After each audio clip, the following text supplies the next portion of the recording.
Ketika alam semesta ini masih ngawang-nguwung, kosong, yang ada cuma dia di alam ahadiyah, yang sering disebut alam lahut. Makanya kalau orang belajar tentang spiritual, pasti kenal alam ahadiyah, alam wahdah, alam wahidiyah, alam lahut, alam jabarut, alam malakut. Itu adalah sebutan-sebutan ya untuk bisa memberikan pelajaran kepada orang bahwa lewat jalan itu kita bisa merasakan kemanunggalan bersama pemilik semesta raya ini. Dan itu harus dibuktikan lewat pengalaman spiritual, bukan dihafalkan dengan kata-kata. Semua hafalan tidak berguna. Jadi dulu ketika ngawang-nguwung, makanya di dalam kitab-kitab referensi yang ada di agama Islam misalnya, di dalam kitab Syirur Asror, Syekh Abdul Qadir Jailani mengatakan yang pertama kali Allah ciptakan sebelum Allah menciptakan alam semesta adalah nur, yang disebut dengan Nur Muhammad, cahaya terpuji.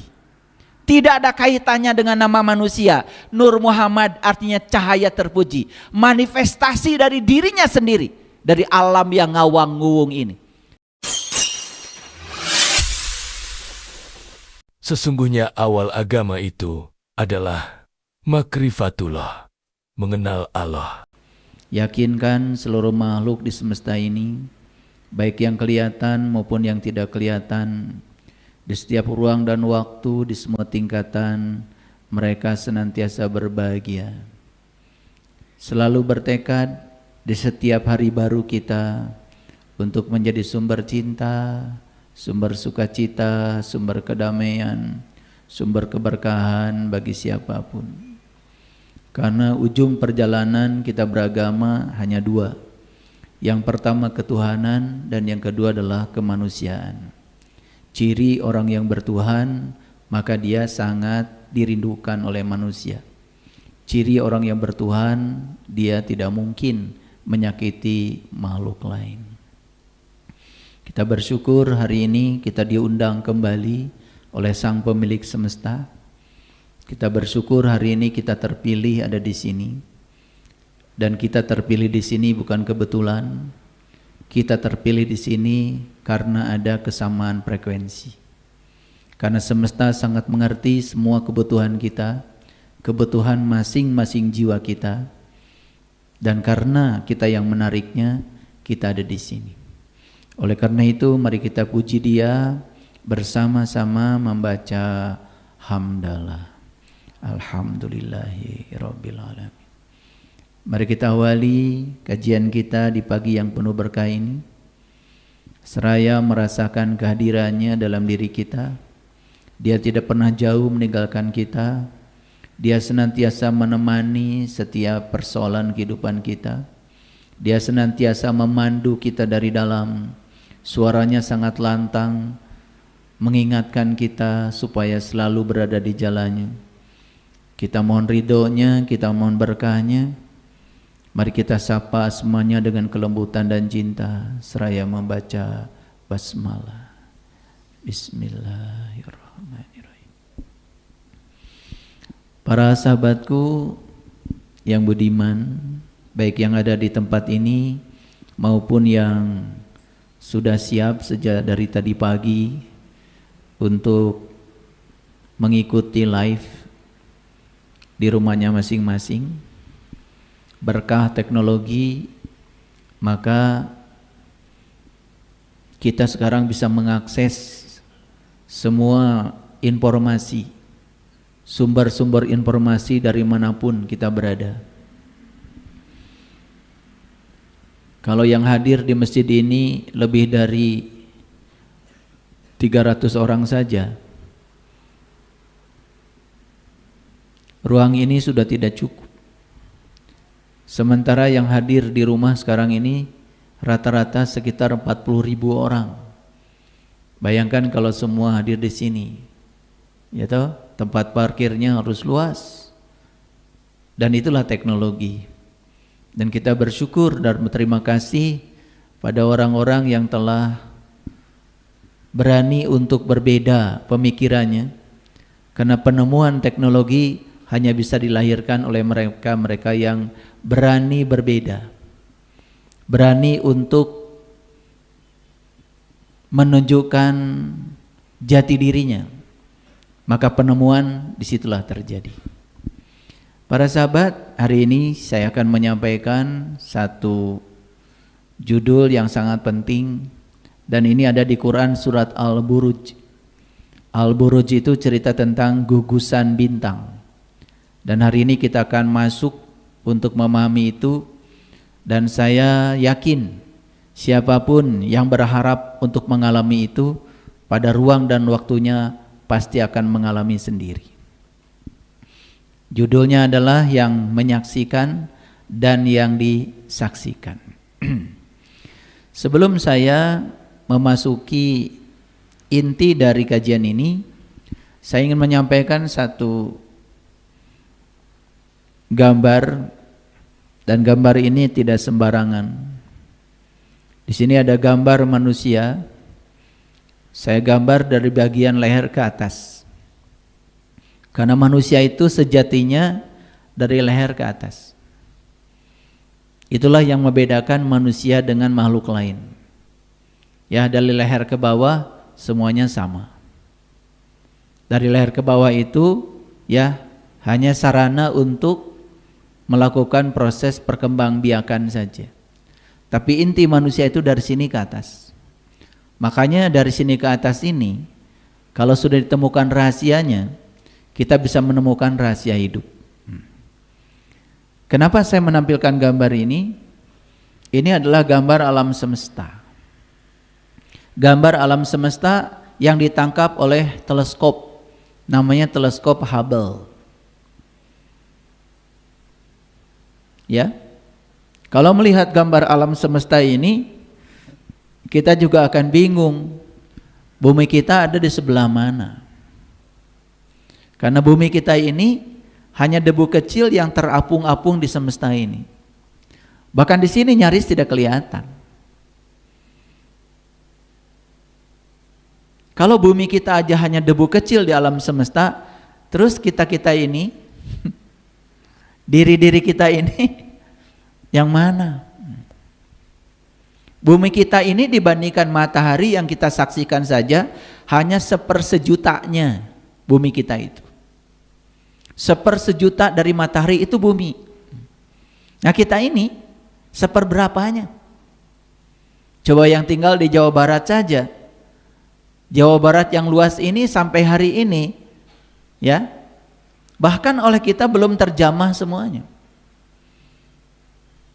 Yang ada di Kabupaten Bandung, Kabupaten Bandung Barat, Kota Cimahi atau Kota Bandung, barangkali sudah tinggal di sini berlama-lama, mungkin kita pun belum pernah menjamah semua daerah yang ada di situ.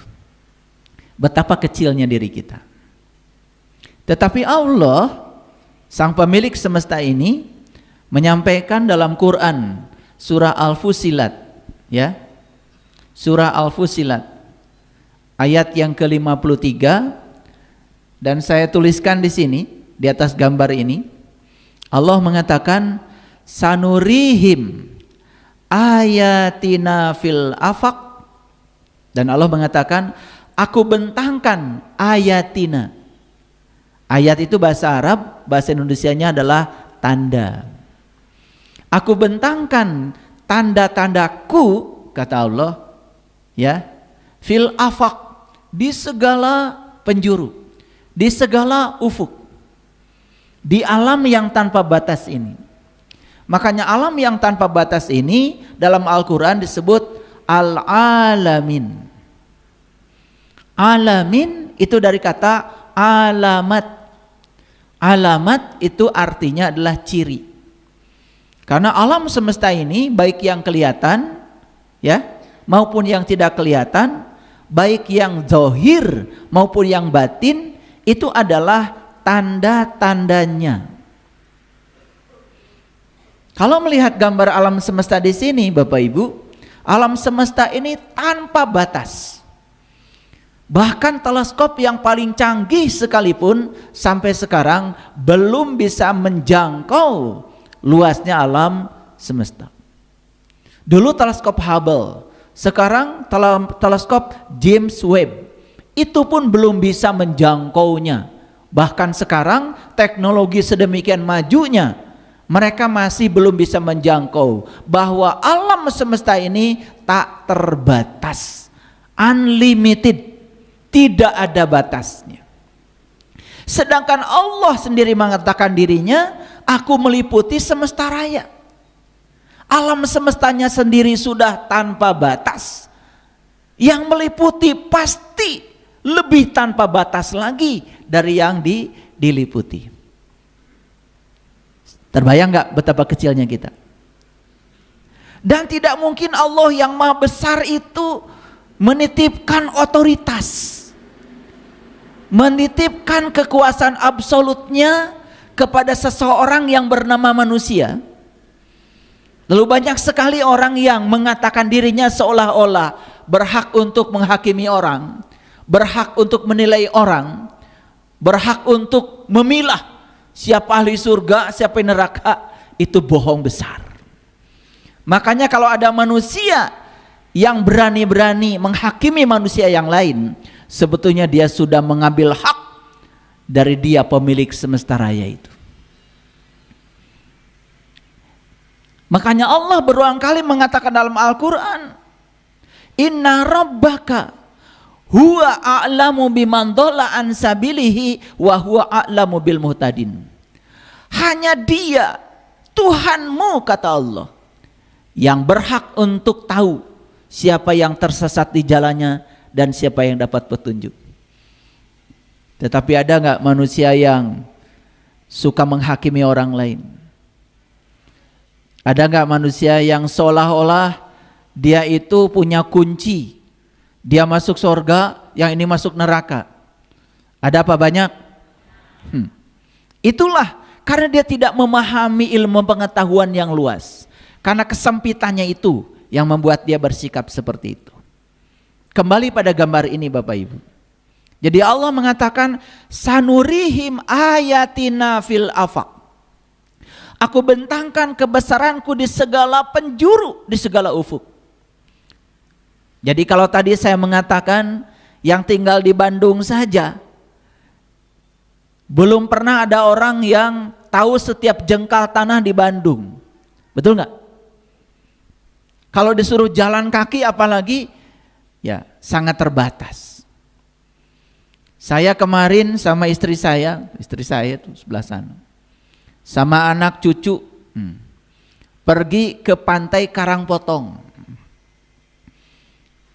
Dari sini kemudian lewat Ciwidey itu, kebun teh itu, terus ke sana, ya, sampai di pantai Karangpotong di Cianjur Selatan di daerah Cidaun. Saya bilang sama keluarga saya, sepanjang perjalanan saya bicara terus betapa kecilnya kita. Kita ini orang Bandung, baru pertama kali jalan ke situ, lihat gunung-gunung, lihat air terjun yang banyak. Hampir sepanjang perjalanan ada air terjun yang besar, yang kecil. Kita dihibur dengan pemandangan yang sangat indah.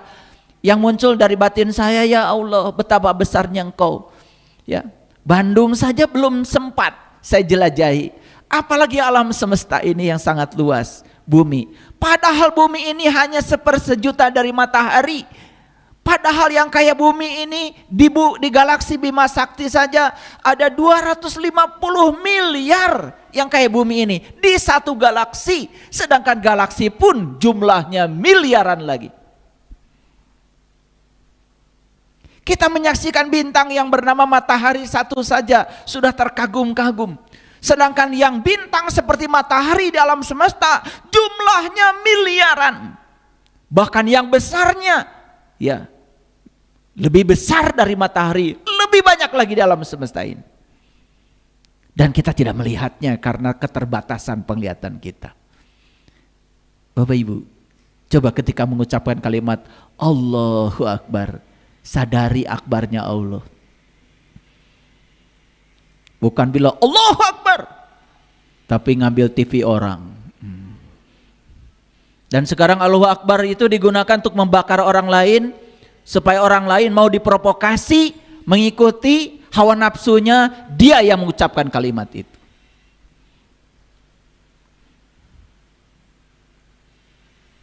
Tetapi yang paling penting yang Allah katakan di ayat ini, perhatikan. Sanurihim ayatina fil afaq, aku bentangkan kebesaranku di segala ufuk, wa fi anfusihim, dan kebesaranku itu aku bentangkan juga pada dirimu sendiri. Tubuh kita ini lebih canggih dari teleskop Hubble. Tubuh kita ini lebih canggih dari teleskop James Webb. Dan saya ingin katakan di tempat ini, saya hanya menggunakan teleskop buatan Allah yang bernama tubuh ini. Saya bisa menyaksikan semua yang ada di alam semesta ada dalam diri saya. Sekali lagi, saya ingin menyatakan bahwa semua yang ada di alam semesta ini ada di dalam diri kita. Semua yang disaksikan di sini di alam semesta ada dalam diri kita. Hebat Allah menciptakan manusia. Karena hanya ketika kalian menjadi manusia, kalian bisa menyaksikan kebesaran ini pada diri kalian sendiri. Kalau tahu ilmunya, tahu caranya. Apa yang terjadi saat ini? Sampai hari ini, kita belum menyaksikan kebesaran itu pada diri kita sendiri. Ucapan Allahu Akbar kosong, nyaris tanpa rasa, tidak ada getaran, tidak ada energi. Hanya diulang-ulang setiap sholat, dan kita tidak merasakan apa-apa dari kalimat yang kita ucapkan, karena kita mengucapkannya nyaris tanpa kesadaran. Tidak ada knowledge, tidak ada pengetahuan, tidak ada cinta, tidak ada kebijaksanaan, tidak ada keadilan, tidak ada pengabdian, tidak ada kesabaran. Maka Allah di penghujung ayat ini mengatakan apa? Hatta yatabayyana lahum annahul haq. Dan siapa yang sudah bisa menyaksikan kebesaran Allah pada dirinya sendiri, siapa yang sudah bisa menyaksikan alam semesta yang maha tak terbatas dalam dirinya sendiri, kata Allah, barulah kamu akan tahu apa itu kebenaran. Luar biasa ayat ini. Ayat ini sangat informatif Bapak Ibu. Ayat ini sangat cerdas. Tapi kita hanya sibuk memperbaiki bacaannya, berulang-ulang membacanya, pakai speaker, biar orang lain tahu kalau saya bisa baca Quran, biar orang lain tahu kalau saya bacaannya bagus, biar orang lain kagum kalau suara saya selembut emas. Tetapi nyaris tidak tahu pesan apa di balik ayat ini.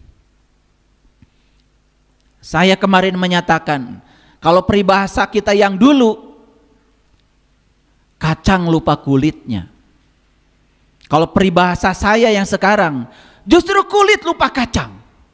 Saking sibuk dengan kulit, sibuk dengan ritual-ritual agama, sibuk dengan kegiatan-kegiatan keagamaan, dan nyaris tidak pernah dipertanyakan, apakah betul kegiatan yang dilakukan itu diajarkan oleh para nabi, para rasul? Apakah betul yang dilakukan itu seperti itu pelajaran yang disampaikan leluhur kita? Nyaris tanpa pertanyaan. Semua dilakukan saja dengan kesibukan. Akibatnya apa? Kita sibuk dengan kulit, lalu lupa kacangnya apa. Sibuk dengan kulit, lupa esensinya apa. Begitu anak kita lahir ke dunia, coba disambut dengan marhabaan. Dan kata-kata yang diucapkan, marhaban jadal Husaini, selamat datang Tuan Husain. Padahal yang datang Agus, yang datang Ujang, yang datang Yani, yang datang Eis. Nyaris mereka tidak mendapatkan penghormatan. Karena yang diucapkan oleh kita, selamat datang Tuan Husain. Selamat datang Tuan Husain. Dan kita tidak bisa mengubah kalimat itu. Seolah-olah kalau mengubahnya, kita jadi durhaka dan masuk neraka. Makanya banyak anak-anak kita yang datang ke dunia ini merasa kehadirannya tidak penting. Jadi manusia yang tidak berguna. Begitu datang ke dunia aja yang disambut Tuan Husein. Bukan Eis, bukan Yani, bukan Teti, bukan Agus, bukan Ujang, bukan Dadang. Paham maksud saya? Paham? Oke. Apakah Bapak Ibu sudah menyaksikan kebesaran Allah yang ada di alam semesta pada diri Bapak Ibu hari ini? Belum. Apakah sudah menyaksikan matahari yang di luar itu sebenarnya ada di sini?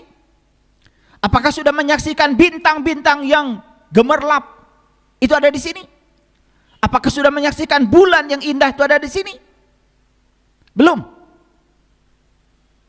Berarti kita belum menemukan kebenaran itu. Kita baru omong kosong.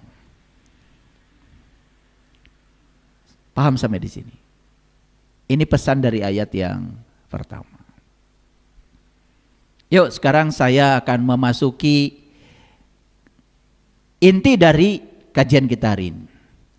Saya akan cerita sedikit tentang jejak bintang di tubuh manusia. Perhatikan saya semuanya. Lihat tubuh kita, pegang semuanya tubuh kita. Tubuh kita. Terasa seolah-olah tubuh kita ini padat. Seolah-olah tubuh kita ini materi. Ya, itu karena kita tidak paham. Tubuh ini Bapak Ibu tersusun oleh atom. Atom itu 99,999999% itu ruang kosong. Sebenarnya tubuh kita ini ruang kosong Bapak Ibu. Loh kenapa ketika saya memegang seolah-olah materi? Itulah ya, karena kita tidak paham fisika kuantum. Di sini ada elektron, di sini ada elektron. Sebetulnya perasaan bersentuhan itu hanya ketika elektron dengan elektron menimbulkan gaya elektromagnetik dan itu gaya tolak menolak. Lalu timbullah perasaan seolah-olah kita menyentuh. Dunia fisika hari ini sudah membuktikan kepada kita semua bahwa yang disebut dengan materi sekalipun sebetulnya isinya adalah hanya sekumpulan energi yang sedang berkonfigurasi, membentuk konfigurasi tertentu. Dan itu yang disebut dengan materi oleh pikiran kita hari ini. Perhatikan saya, dulu agama dengan sains itu bertolak belakang. Seolah-olah agama mengambil jalur membicarakan sesuatu yang goib. Dan kita harus paham dan kita harus yakin terhadap yang goib itu. Sedangkan sains mengambil jalur membicarakan sesuatu yang nyata, yang terukur. Dalam bahasa fisika itu yang disebut dengan observable. Yang dapat diobservasi, yang dapat diukur. Sekarang Bapak Ibu, bahkan dunia fisika sudah membuktikan bahwa sebetulnya agama dengan spiritual itu bukan sesuatu yang saling berlawanan. Dan semua yang tidak terjelaskan oleh agama bahkan sekarang bisa dijelaskan oleh keberadaan sains. Bahkan hampir semua orang-orang yang menekuni sains, ujung pangkalnya mereka menjadi sangat dekat dengan Sang Pencipta. Sangat dekat dengan beliau yang menciptakan alam semesta. Karena mereka tahu rahasia di balik semua itu. Saya datang ke sini, saya memberikan pelajaran seperti ini. Saya ingin menunjukkan bahwa agama dan sains sama sekali tidak bertolak belakang. Mereka saling mendukung. Mereka saling menjelaskan.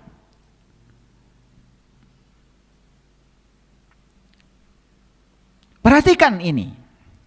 Tubuh manusia menyimpan jejak kosmik yang unsurnya berasal dari ledakan dahsyat bintang. Itu terjadi miliaran tahun yang lalu. Dan menjadikan manusia sebagai bagian dari debu bintang. Makanya manusia itu sering disebut dengan stardust. Kita ini disebut debu bintang. Bapak Ibu. Ketika alam semesta ini masih ngawang-nguwung, kosong. Yang ada cuma dia di alam ahadiyah. Yang sering disebut alam lahut. Makanya kalau orang belajar tentang spiritual, pasti kenal alam ahadiyah, alam wahdah, alam wahidiyah, alam lahut, alam jabarut, alam malakut. Itu adalah sebutan-sebutan ya untuk bisa memberikan pelajaran kepada orang bahwa lewat jalan itu kita bisa merasakan kemanunggalan bersama pemilik semesta raya ini. Dan itu harus dibuktikan lewat pengalaman spiritual, bukan dihafalkan dengan kata-kata. Semua hafalan tidak berguna. Jadi dulu ketika ngawang-nguwung, makanya di dalam kitab-kitab referensi yang ada di agama Islam misalnya, di dalam kitab Syirur Asror, Syekh Abdul Qadir Zailani mengatakan yang pertama kali Allah ciptakan sebelum Allah menciptakan alam semesta adalah nur, yang disebut dengan Nur Muhammad, cahaya terpuji. Tidak ada kaitannya dengan nama manusia. Nur Muhammad artinya cahaya terpuji, manifestasi dari dirinya sendiri, dari alam yang ngawang-nguwung ini. Jadi yang pertama Tuhan ciptakan itu adalah energi. Makanya energi setara dengan materi, materi setara dengan energi. Ditemukanlah hukum fisikanya, E sama dengan mc kuadrat. Bahwa massa itu setara dengan energi. Luar biasa. Ditemukan seorang jenius yang bernama Einstein. Saya sudah merasakan bagaimana menurunkan rumus itu dari teori relativitas khusus. Saya sudah merasakan bagaimana mendapatkan rumus itu dari teori relativitas umum. Menguasai matematika, menguasai kalkulus, menguasai konsep-konsep matematika tingkat tinggi, aljabar linier, untuk bisa menemukan rumus itu. Saya sudah merasakan bagaimana mendapatkan rumus itu. Bagaimana Einstein sang cerdas ini menemukan rumusan itu. Kita sekarang cuma lihat akhirnya saja. Energi sama dengan massa dikalikan kecepatan cahaya dikuadratkan. Itu saja kita masih tidak mengerti. Karena kita tidak punya rasa ingin tahu yang dalam akan rahasia semesta ini. Hanya menjalankan ritual-ritual tertentu. Hanya kita membenarkan kebiasaan-kebiasaan yang sudah kita buat, yang belum pernah teruji karena kita tidak mempertanyakan semua itu. Dan ketika energi itu kemudian memadat, sangat masif, apa yang terjadi? Teori fisika yang menjelaskan itu sampai sekarang, pendekatan yang masuk akal, itu namanya teori Big Bang. Big Bang, Big itu besar, Bang itu ledakan. Big Bang itu ledakan yang sangat besar. Nah, dalam ledakan yang sangat besar itulah kemudian yang pertama kali terbentuk itu adalah beberapa jenis atom. Dan semua atom-atom yang membentuk bintang hari ini ternyata atom-atom yang ada di tubuh kita hari ini. Makanya kita disebut stardust, disebut sebagai debu bintang. Manusia ini hanya debu bintang, Bapak Ibu. Lewat proses yang sangat panjang, miliaran tahun. Lalu sampailah ya, terbentuk ya wujud manusia yang paling agung yang disebut dengan insan kamil seperti ini. Prosesnya miliaran.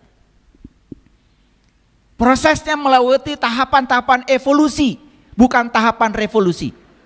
Dan itu panjang sekali. Bayangkan kita sama sekali tidak pernah ingin tahu asal muasal kita. Cuman taunya ya dulu ada Adam, ada Hawa, kemudian nikah karena ketemu di Jabal Rahmah. Dan setelah itu beranak pinak sampai sekarang. Itu aja. Nggak pengen tahu siapa Adam, siapa Hawa. Luar biasa. Lahirlah seorang fisikawan. Beliau adalah astronom. Beliau adalah kosmolog. Namanya Carl Sagan. Beliau berkata begini. Ini yang berkata Bapak Ibu. Ini yang berkata keyakinannya beda dengan kita. Dia orang Amerika. Dia astronom. Dia adalah ilmuwan terkemuka di NASA. Namanya Carl Sagan. Apa yang beliau katakan? Alam semesta ada di dalam diri kita. Coba. Carl Sagan ini mengatakan alam semesta ada dalam diri kita. Gak tahu alpusilat yang tadi. Tidak pernah belajar ayat, tidak pernah belajar hadis, tidak pernah belajar Quran.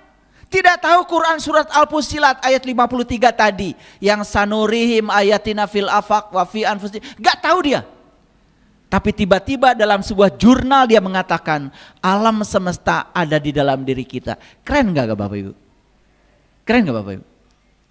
Jadi kalau begitu kebenaran ada gak pada setiap manusia? Kebenaran ada pada setiap manusia apapun keyakinannya. Tetapi orang yang menyatakan dirinya keyakinannya paling oke, paling hebat, paling benar, malah justru itu jadi menyembunyikan kebenaran pada dirinya. Karena dia tidak kosong. Saya berulang kali mengatakan Bapak Ibu, kalau kita bisa kosong maka kita akan penuh. Dan kalau kita penuh terus, selamanya kita akan kosong. Kita sudah penuh di sini dengan dogma, dengan doktrin. Ya, dengan ajaran-ajaran yang diwariskan secara turun-temurun dari leluhur kita sampai kita lupa mengujinya. Apakah yang diwariskan kepada kita itu adalah kebenaran atau hanya kebiasaan yang harus dibenarkan oleh kita? Dan kita dipaksa semuanya harus membenarkan warisan itu. Tidak boleh menyangkal lagi. Betul? Bapak Ibu, agama itu umurnya yang paling tua aja baru 3.000 tahun. Agama Islam umurnya baru 1.500 tahun. Alam semesta ini umurnya sudah miliaran tahun. Dan menurut ahli fisika, Big Bang itu terjadi 13,8 miliar tahun yang lalu. Apa kabar? Ini kuliah sains ya. Kuliah sains. Makanya saya bilang tadi, siapkan diri Bapak Ibu. Sekali-kali kuliah itu yang masuk akal. Yang bermutu. Ya, sekali-kali. Ya. Apa yang dikatakan Carl Sagan?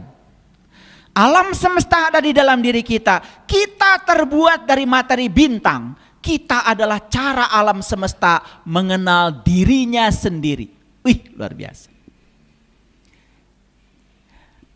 Saya yakin Carl Sagan tidak ngerti ada hadis qudsi yang mengatakan kuntu kanzan mahfian wa ahbabtu an u'rifa faholaktu halkon. Aku adalah suatu perbendaharaan yang tersembunyi. Aku ingin agar aku dikenali. Maka aku ciptakan ciptaan agar dengan ciptaan aku dikenal. Saya yakin Carl Sagan tidak tahu hadis qudsi itu. Saya yakin. Tapi beliau mengatakan kita adalah cara alam semesta mengenal dirinya sendiri. Jadi sebetulnya kita diciptakan oleh Allah supaya kita lewat ciptaan Allah yang bernama manusia dengan segala perangkatnya ini bisa mengenali Sang Pencipta yang tiada lain adalah dirinya sendiri. Keren gak Carl Sagan? Keren? Tapi kalau kalian baca tulisan Carl Sagan sendiri, apalagi bahasa Inggris, ya, sudah bahasanya nggak kenal, betul nggak? Bahasa Indonesia saja kadang-kadang banyak nya, itu. Iya, saya punya teman, saking ingin disebut pintar, itu makin lama makin aneh bicaranya. Jadi nya tambah banyak. Wah, kalau nya tambah banyak katanya profesor.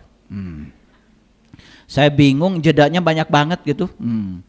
Justru yang jedanya banyak-banyak, jangan-jangan banyak hambatan di otaknya gitu.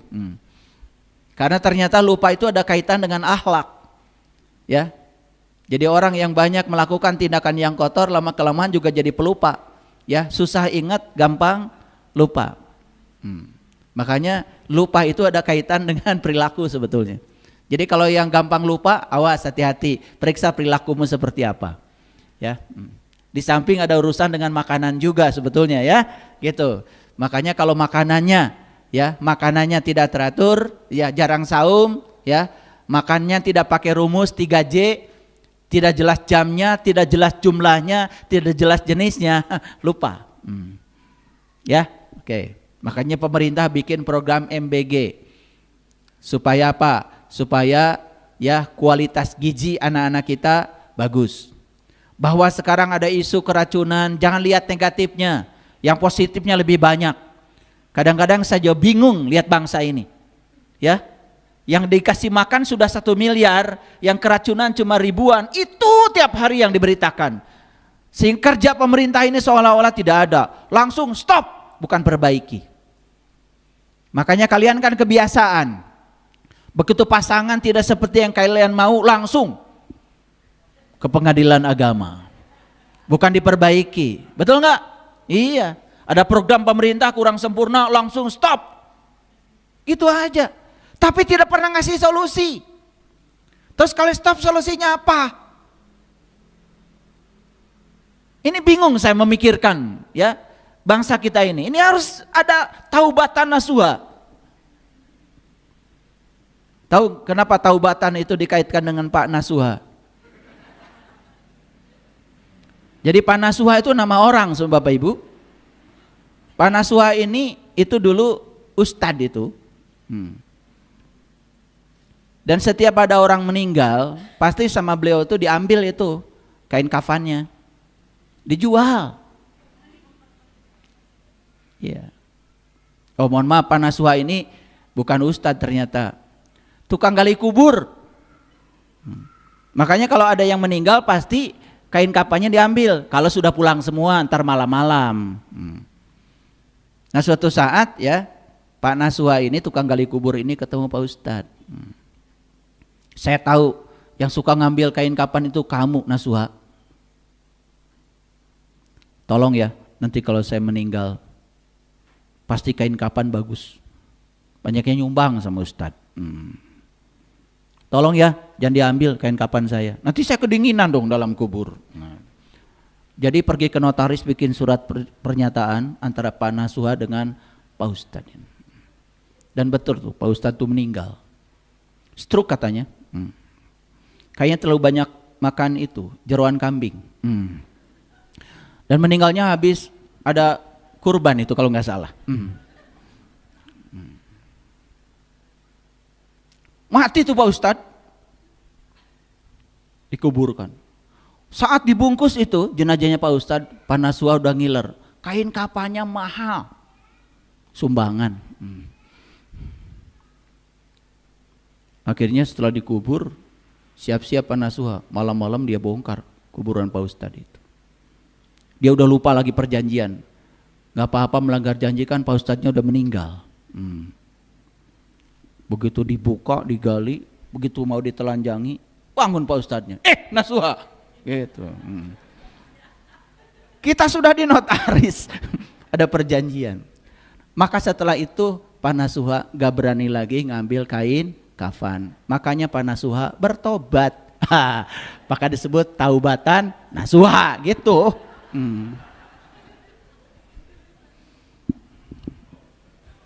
Karena tadi kuliah saya terlalu tinggi, makanya banyak yang ngantuk. Jadi saya coba dulu cerita Pak Nasuha dulu, langsung bisa ketawa ya. Itu yang ngantuk udah nggak ada lagi itu di belakang. Alasan kuat hingga menyebut manusia terbentuk dari debu bintang, perhatikan. Sekitar 99% tubuh manusia tersusun hanya dari 6 unsur utama. Yuk perhatikan Bapak Ibu supaya mengerti sains sedikit. Jangan belajar terus menerus nggak jelas. Seragam sampai 7 seminggu. Ya, terus berkeluh kesah, curhat mulu belajarnya. 99% tubuh kita ini, tubuh manusia tersusun hanya dari 6 unsur utama. Unsur yang pertama namanya oksigen, unsur yang kedua namanya karbon, unsur yang ketiga namanya hidrogen, yang keempat nitrogen, yang kelima kalsium, dan yang keenam fosfor. Ini semua adalah atom-atom yang terbentuk pertama kali saat terjadi ledakan bintang. Big Bang itu. Makanya kita ini disebut stardust, debu bintang. Karena semua unsur-unsur yang ada di bintang hari ini, itu semua unsur-unsur yang ada di dalam diri kita.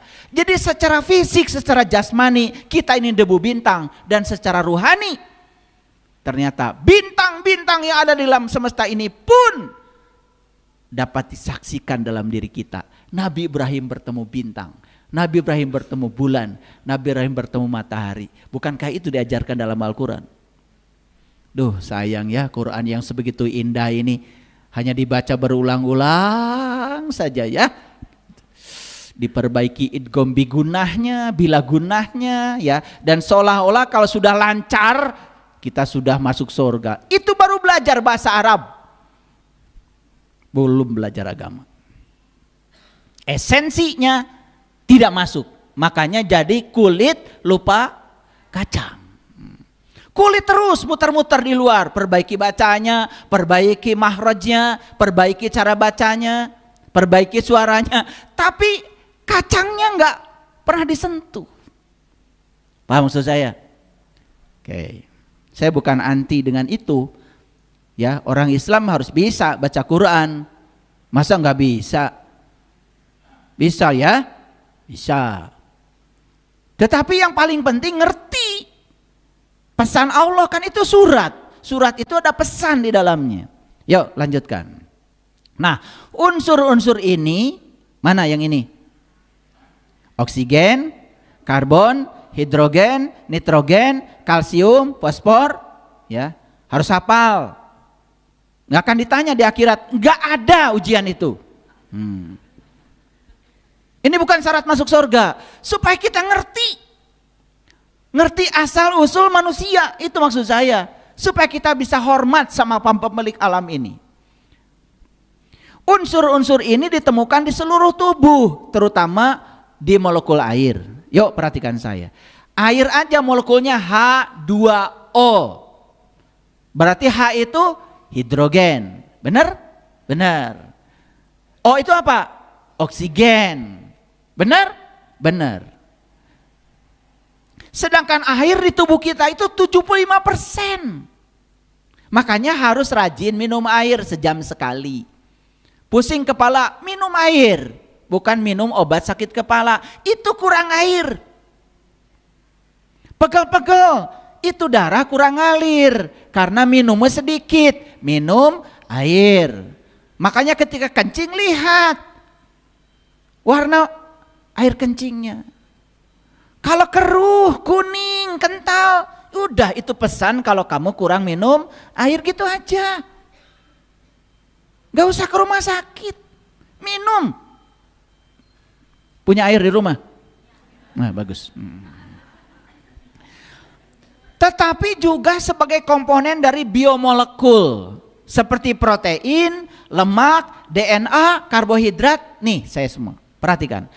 Protein, lemak, DNA, karbohidrat, seluruh sel tubuh kita itu isinya adalah molekul. Dalam molekul ada atom, unsur pembentuk utamanya 6 yang paling utama. Apa tadi?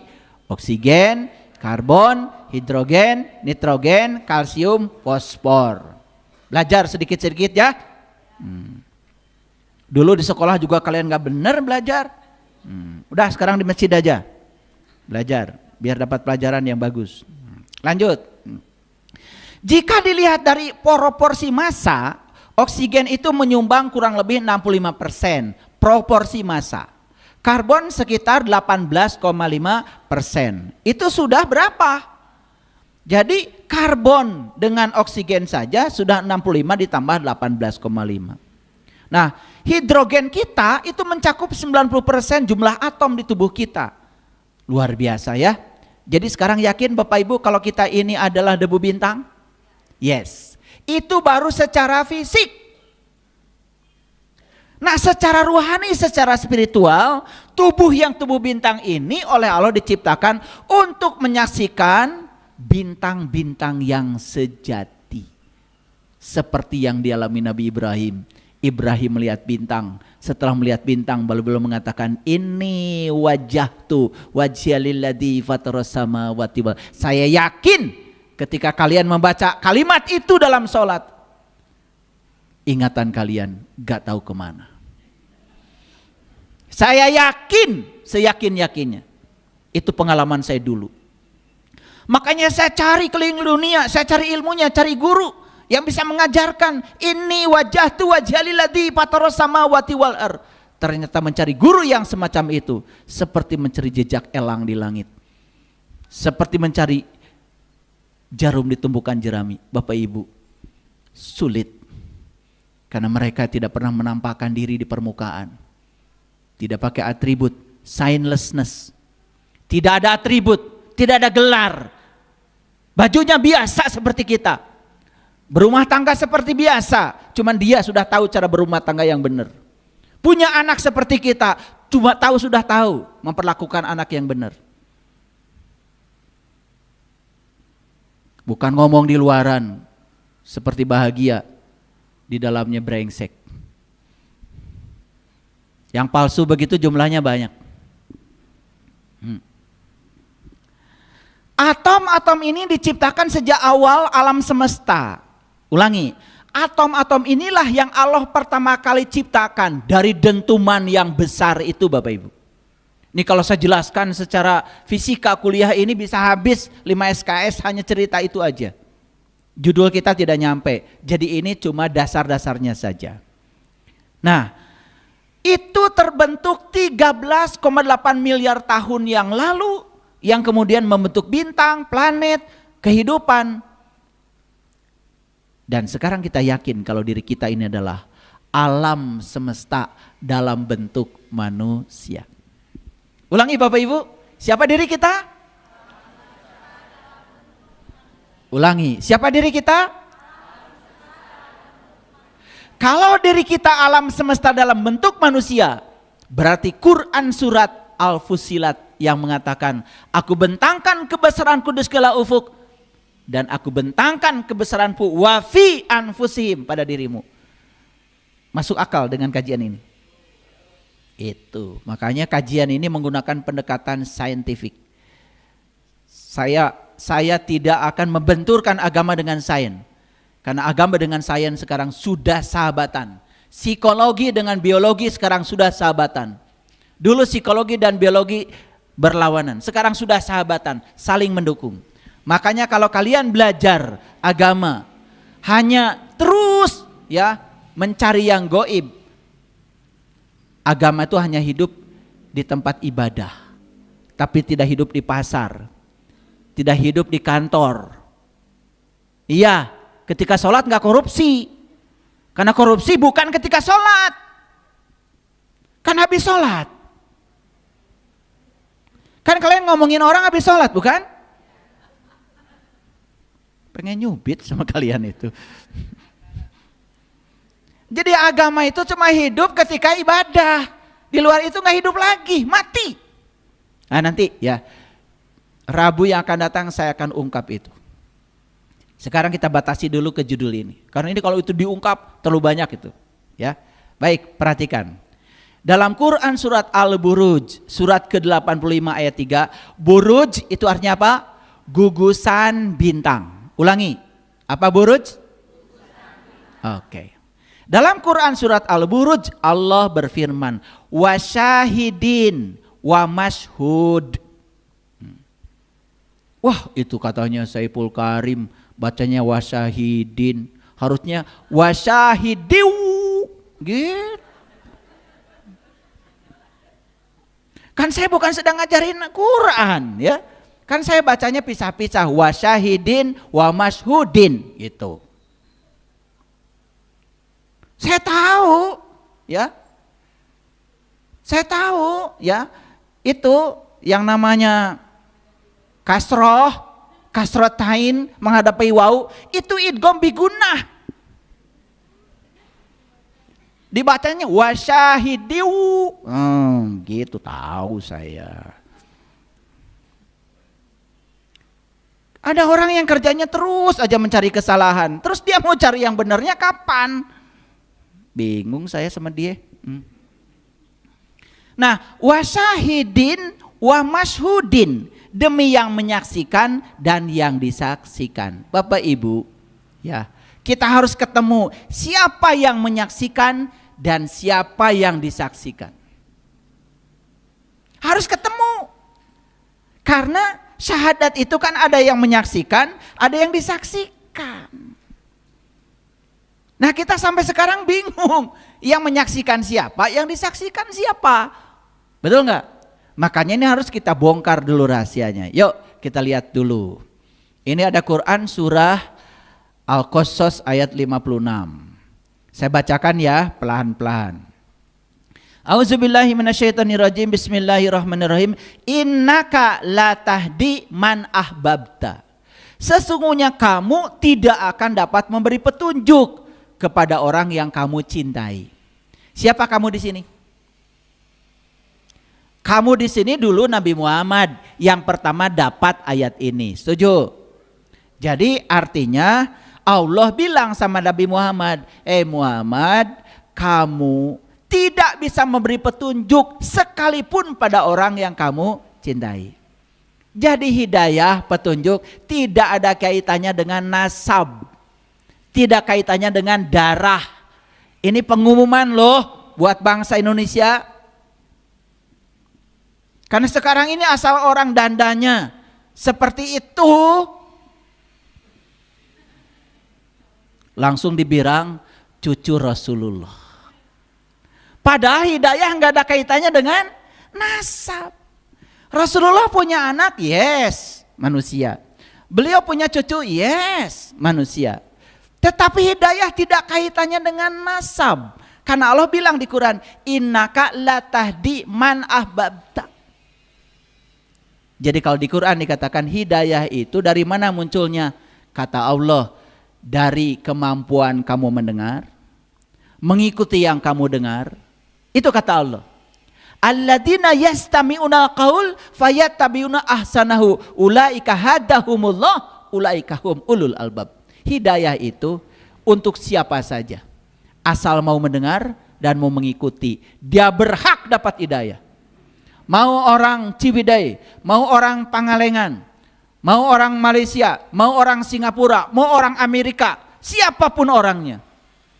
Paham maksud saya? Jadi jangan kalian lahir, aduh bapak saya ini bukan keturunan sono. Saya dari kecil tidak kecil hati lahir di Garut. Gak kecil hati.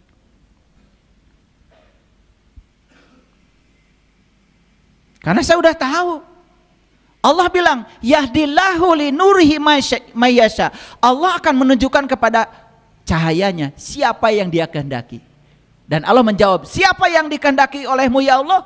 Allah bilang, man kana yarju liqa Allah fa inna ajalallahu la'at. Barang siapa berharap jumpa dengan Allah, waktu yang dijanjikan pasti datang. Hebat enggak Allah? Sekarang mau nanya sama kalian semua. Kalau begitu, hidayah berlaku buat semua orang? Berlaku. Siapa orangnya? Yang mau. Sekali lagi, yang mau. Yang tidak mau walaupun ada hubungan nasab, tidak dapat hidayah. Saya tidak memaksa anak-anak saya harus seperti saya. Karena mereka memang punya jalur sendiri untuk hidup. Paham maksud saya? Kan kadang-kadang ya, bapaknya kiai, anaknya walaupun masih muda harus dipanggil kiai juga. Bapaknya meninggal dia menggantikan walaupun tukang mabok. Aneh. Ngerti maksud saya? Paham maksud saya? Ini supaya besar hati ya semuanya. Ulangi. Sesungguhnya kamu tidak akan bisa memberi petunjuk pada orang yang kamu cintai. Tetapi Allah memberi petunjuk kepada orang yang dikehendakinya. Walakinnallaha yahdi may yasha. Jelas sekali. Siapa yang dikehendaki Allah? Orang yang punya kehendak. Mau Bapak Ibu dikehendaki Allah? Siapa yang bisa mengubah nasibmu? Ya dirimu. Bukan diriku ya, dirimu. Paham? Ya, kalian menjawabnya diriku. Kalau saya bilangnya dirimu. Ya, paham ya? Oke. Nah, dan Allah lebih mengetahui orang-orang yang menghendaki petunjuk. Ulangi Bapak Ibu. Wa huwa a'lamu bil muhtadin. Dan Allah mengetahui orang-orang yang menghendaki petunjuk.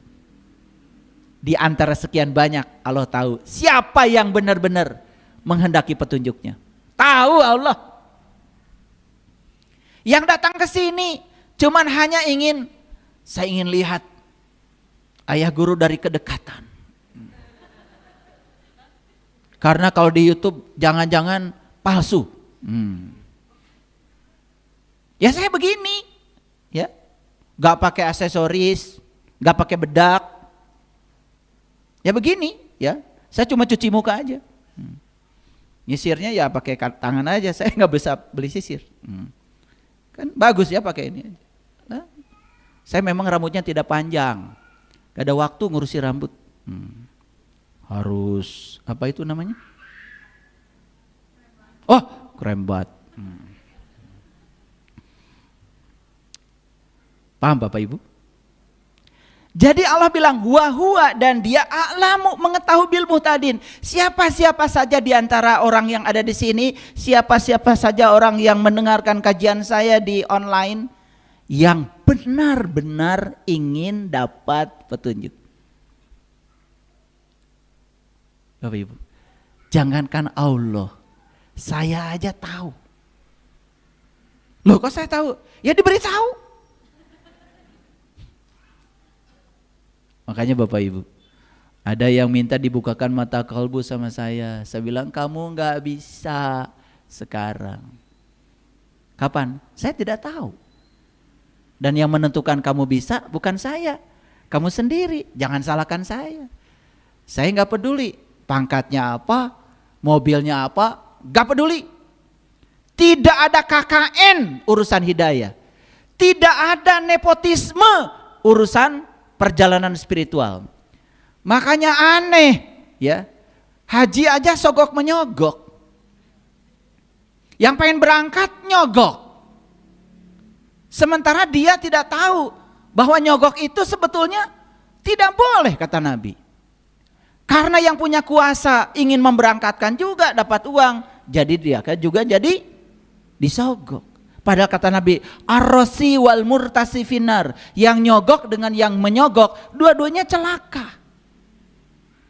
Yang punya kuasa bisa disogok, yang ingin pergi nyogok. Perjalanan apa itu?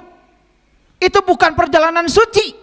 Dari awalnya saja sudah tidak suci, ternoda sejak awal. Mau reguler, mau puroda, mau purodi. Bahkan tidak punya ilmunya pergi ke sana Bapak Ibu, tidak dapat apa-apa. Kalau nggak dapat ilmunya, makanya tadi ada dato dari Malaysia, beliau mengatakan, saya ya hanya terenyuh oleh satu tajuk, katanya bahasa Malaysia itu judul tajuk itu. Judul kajian saya berhaji dan berkurban. Sampai hafal tadi. 1 jam 34 menit berapa detik? Nah, kalau detik bahasa Malaysianya saat. Tadi lupa saya ya menerjemahkan bahasa Malaysia ke dalam bahasa Indonesia. Baik Bapak Ibu, perhatikan saya semuanya. Ayat ini sering saya sampaikan, ini Quran surat Al-Hijr ayat 29. Saya sampaikan dulu ini sebagai dasar. Maka ketika aku telah menyempurnakan penciptaannya, menciptakan manusia, lewat proses evolusi yang sangat panjang tadi, sehingga kita menjadi stardust, debu bintang. Jadi sebetulnya Allah membuat ledakan bintang itu tujuan akhirnya menciptakan kita. Hebat Allah ya. Prosesnya panjang. Proses terbentuknya kita itu berarti sekitar 13,8 miliar Bapak Ibu. Nah sekarang sudah jadi manusia, terus kalian ngapain? Kenal Allah enggak, kenal diri enggak, betul enggak? Malah sibuk ngurusi yang enggak penting, ngurusi yang tidak jelas, ngurusi ambisi ego, ngurusi ilusi pikiran. Betul apa tidak? Ya, biar sadar. Maka ketika aku telah menyempurnakan penciptaannya, apa kata Allah? Dan aku tiupkan ruhku. Ini yang bicara aku. Yang meniupkannya itu ruhku. Jadi Allah tidak pernah meniupkan ruhmu. Gak ada ruh Dadang, ruh Maman, ruh Teti, ruh Eis. Gak ada. Yang ada siapa? Ruhku. Miruhi. Setelah aku menciptakan kamu sempurna di rahim ibu dengan proses yang sangat alami, disemaikanlah cinta pada ayah, semaikan cinta pada ibu, kemudian mereka berpelukan. Kalian tuh hasil pelukan loh, bukan hasil pukul-pukulan. Satu sel dari ayah, satu sel dari ibu. Bertemulah di ruang yang sangat aman yang bernama rahim. Setelah sempurna, ditiupkanlah ruhku. Sekali lagi, tolong perhatikan saya. Allah tidak pernah menciptakan ruhmu.